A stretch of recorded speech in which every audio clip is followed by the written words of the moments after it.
All right, let's talk about crime in England and Wales. The latest stats are out, and we're going to dive right in, break down what these numbers actually mean, and uncover some pretty surprising trends. Okay, let's kick things off with the big headline number, the one that's grabbing all the attention. A whopping 21% drop.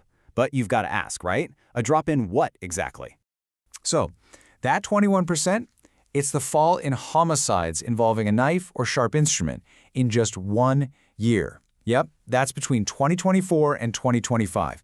We are not talking about a small dip here. That is a huge shift in a very short amount of time. And a number like that isn't just a statistic floating in the void. It's at the very heart of what seems to be a major trend in public safety. So let's really dig into what this sharp drop in violence looks like on the ground. So to put some real numbers to that percentage, police forces recorded 172 of these homicides last year. The year before that, it was 217. When you see it like this, side by side, you can really grasp the scale of that reduction. It's a pretty stark difference. But wait, it gets even more interesting. This isn't just a good year.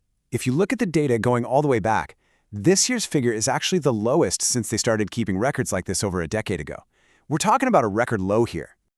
Okay, so that's the story with knife-related homicides. But what about the bigger picture? Is this just one bright spot, or is there a wider decline happening? Turns out, this trend is definitely not alone. And yeah, the good news just keeps coming. It's not just those specific killings. Total homicides, down 6%. Overall knife crime, down 10%. Offenses with firearms, down 9%. Even theft is down by 11%. So you can see, we're looking at a pretty broad drop across the board. And here's the really crucial point. This isn't just a little blip on the radar. Total homicides have actually fallen to their lowest level in nearly 50 years. Let that sink in. That's a huge deal. But, just when you think you've got the whole story figured out, everything's looking good, crime is down, the stats throw a wrench in the works. There's a bit of a statistical puzzle here, especially when it comes to shoplifting. So here's the question, right? If theft is down overall, how on earth are business robberies way up? It doesn't seem to make sense. Let's look at these two numbers, because they feel like they're telling two completely different stories. Okay, check this out. On the one hand, recorded shoplifting offenses are down, but only by a tiny 1%. But then you look at business robbery offenses, and they've jumped by a staggering 78%. I mean, what is going on there? All right, so the answer isn't some sudden, massive crime wave. It's actually all about paperwork. Yep. It comes down to something called reclassification. The Home Office basically told police that any shoplifting incident that involves violence, or even the threat of violence, has to be recorded differently now. It gets bumped up to robbery of business property.